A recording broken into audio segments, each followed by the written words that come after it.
जय माता रानी दोस्तों, आप सभी का बहुत बहुत स्वागत है आपके अपने चैनल राधा कृष्ण ऑफिशियल में। उम्मीद करती हूँ आप लोग बहुत अच्छे होंगे। तो ये बताने के लिए कमेंट बॉक्स में जय माता दी जरूर लिखिएगा। तो चलिए दोस्तों, आज आप सुनेंगे माघ मास के अध्याय 5 की कथा।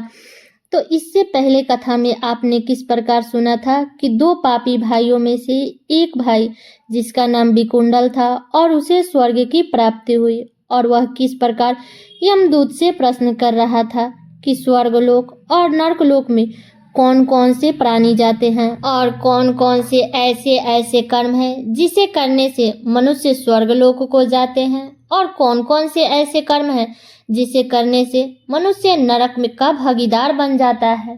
तब यमदूत विकुंडल से कहने लगे कि मध्याह्न के समय आया हुआ अतिथि, मूर्ख, पंडित, वेद पाठी या पापी कोई भी हो, ब्राह्मण के समान है, जो रात्रि के थके हुए भूखे ब्राह्मण को अन्न जल देता है।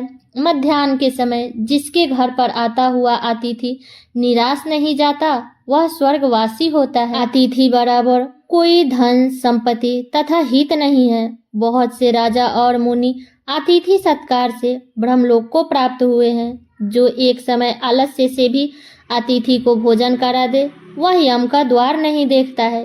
केसरी ध्वज से व्यवस्थित देव ने कहा था कि जो कोई इस कर्म भूमि मृतक लोक से स्वर्ग लोक जाने की इच्छा रखता हो, वह अन्न का दान करे। दूत कहता है कि यमराज कहते हैं कि अन्न के बराबर दूसरा और कोई दान नहीं है। जो गर्मियों में जल, सर्दी में ईंधन और सदैव अन्न का दान करते हैं, वह कभी यम के दुख नहीं उठाते। जो अपने किए हुए पापों का प्रायश्चित करता है, वह नरक को नहीं देखता, और प्रायश्चित न करने वाला मनुष्य नरक में जाता है। जो काया, वाचा और मन से किए हुए पापों का प्रायश्चित करता है, वह देव और गंधर्व से सुशोभित स्वर्ग लोक को प्राप्त होता है। जो नित्य ही व्रत, तप, तीर्थ करते हैं और जितेंद्रिय हैं, वह भयंकर यम को नहीं देखते हैं। नित्य धर्म करने वाला दूसरों का अन्न, भोजन और दान त्याग दे। नित्य स्नान करने से बड़े बड़े पाप का नाश होकर यम को नहीं देखता। बिना स्नान पवित्रता कैसे हो सकती है?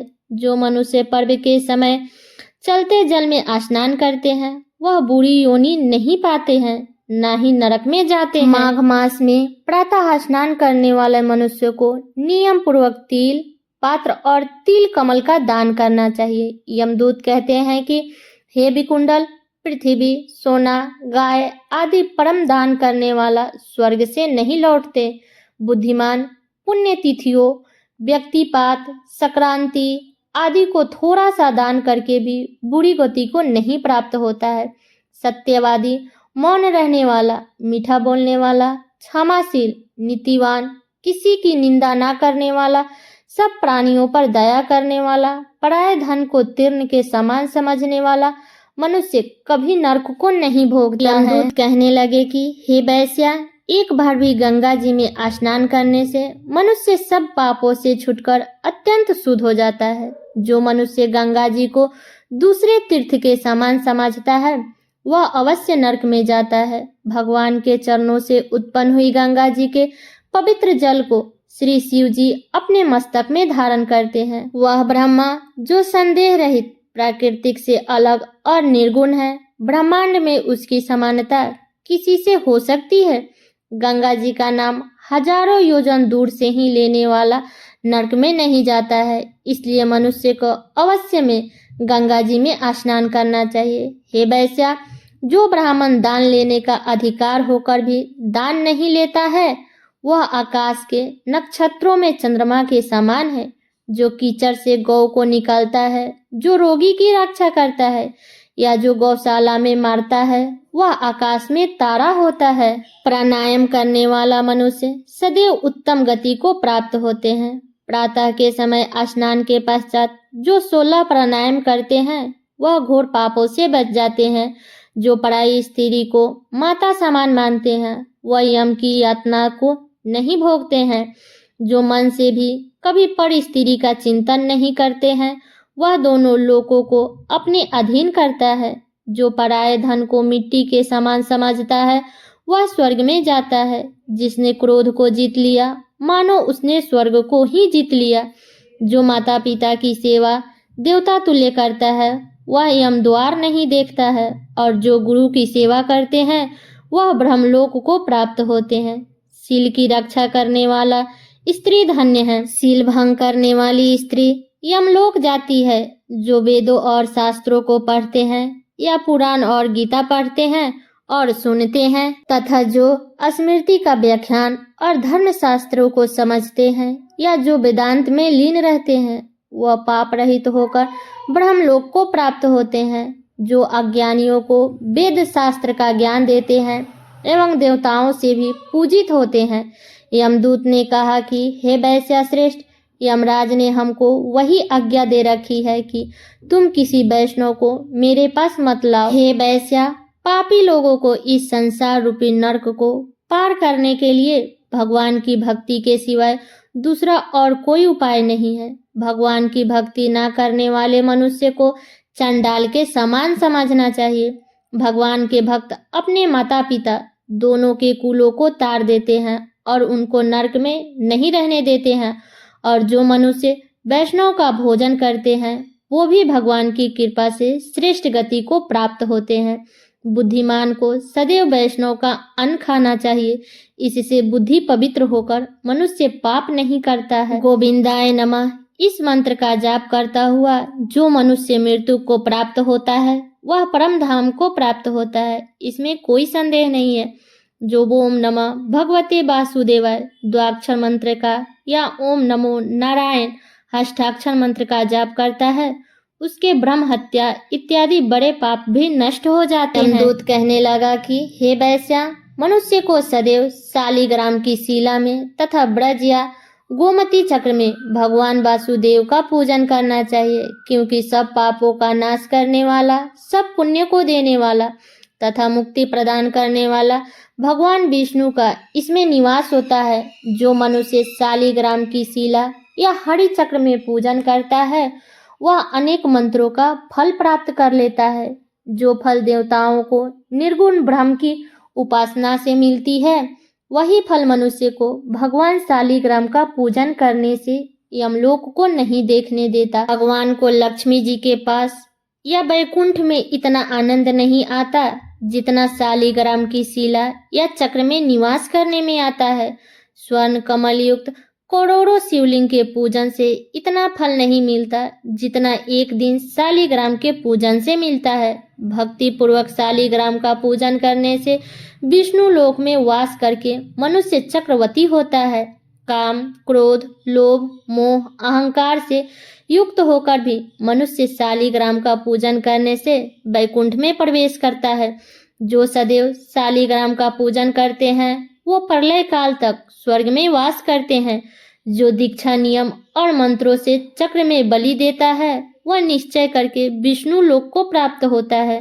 जो शालिग्राम के जल से अपने शरीर का अभिषेक करता है वह मानो संपूर्ण तीर्थ में स्नान करता है। गंगा, रेवा, गोदावरी सबका जल शालिग्राम में वास करता है। जो मनुष्य शालिग्राम की शिला में सन्मुख अपने पिता का श्राद्ध करता है उसके पितर कई कल्प तक स्वर्ग में वास करते हैं। जो लोग नित्य शालिग्राम शिला का जल पीते हैं उनके हजारों बार पंचगाम्य पीने से क्या प्रयोजन। यदि शालिग्राम की शिला का जल पिया जाए तो सहस्त्र तीर्थ करने से क्या लाभ। जहाँ पर शालिग्राम है वह स्थान तीर्थ स्थान के समान ही है। वहाँ पर किए गए संपूर्ण दान होम करोड़ों गुना फल को प्राप्त होता है। जो एक बूंद भी शालिग्राम का जल पीता है वह माता के स्तनों का दूध पान नहीं करता, अर्थात गर्भाशय में नहीं आता। शालिग्राम शिला में जो कीड़े मकोड़े एक कोस के अंतर पर मरते हैं वह भी वैकुंठ को प्राप्त होते हैं। जो फल वन में तप करने से प्राप्त होता है वही फल भगवान को सदैव स्मरण करने से प्राप्त होता है। मोहवश अनेक प्रकार के घोर पाप करने वाला मनुष्य भी भगवान को प्रणाम करने से नरक में नहीं जाता है। संसार में जितने तीर्थ और पुण्य स्थान है भगवान के केवल नाम मात्र के कारण से प्राप्त हो जाते हैं। यमदूत कहने लगे कि जो कोई भी प्रसंगवंश भी एकादशी के व्रत को करता है वह दुखों को प्राप्त नहीं होता है। मास की दोनों एकादशी भगवान पद्मनाभ के दिन है। जब तक मनुष्य इन दिनों में व्रत नहीं करता है, उसके शरीर में पाप बने रहते हैं। हजारों अश्वमेघ, सैकड़ों वाजपेयी यज्ञ एकादशी व्रत की 16वीं कला के बराबर भी नहीं है। एकादशी के दिन व्रत करने से 11 इंद्रियों से किए सब पाप नष्ट हो जाते हैं। गंगा, गया, काशी, पुष्कर, कुरुक्षेत्र, यमुना, चंद्रभागा कोई भी एकादशी के तुल्य नहीं है। इस दिन व्रत करके मनुष्य अनायास ही वैकुंठ लोक को प्राप्त करता है। एकादशी को व्रत और रात्रि जागरण से माता, पिता और स्त्री के कुल की 10-10 पीढ़ियां उद्धार पाती है और वह पीताम्बरधारी होकर भगवान के निकट रहते हैं। बाल, युवा और वृद्धा सब तथा पापी भी व्रत करने से नरक में नहीं जाते हैं। यमदूत कहता है कि हे वैश्या, मैं सूक्ष्म में तुमसे नरक से बचने का धर्म कहता हूँ।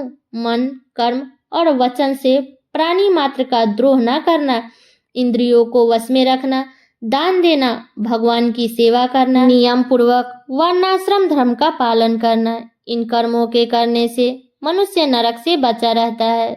स्वर्ग प्राप्त करने की इच्छा से मनुष्य गरीब भी हो तो भी जूता, छतरी, अन्न, धन, जल कुछ न कुछ दान देते रहें। दान देने वाला मनुष्य कभी यम की यातना को नहीं भोगता तथा दीर्घायु और धनी होता है। बहुत कहने से ही क्या अधर्म से ही मनुष्य बुरी गति को प्राप्त होता है। मनुष्य सदैव धर्म के कार्य से भी स्वर्ग प्राप्त कर सकता है। इसलिए बाल्यावस्था से ही धर्म के कार्यों का अभ्यास करना चाहिए। तो माघ महात्म का 5वां अध्याय यहीं पे समाप्त हुआ। इसके आगे की कथा हम अगले अध्याय में सुनेंगे। तो आप लोग वीडियो को लाइक और चैनल को सब्सक्राइब जरूर कर दीजिएगा और वीडियो को शेयर कर दीजिएगा ताकि हर कोई माघ महात्म्य की कथा को सुन सके। तो चलिए दोस्तों, मिलती हूँ अगले वीडियो में किसी नए वीडियो के साथ में। तब तक के लिए नमस्कार।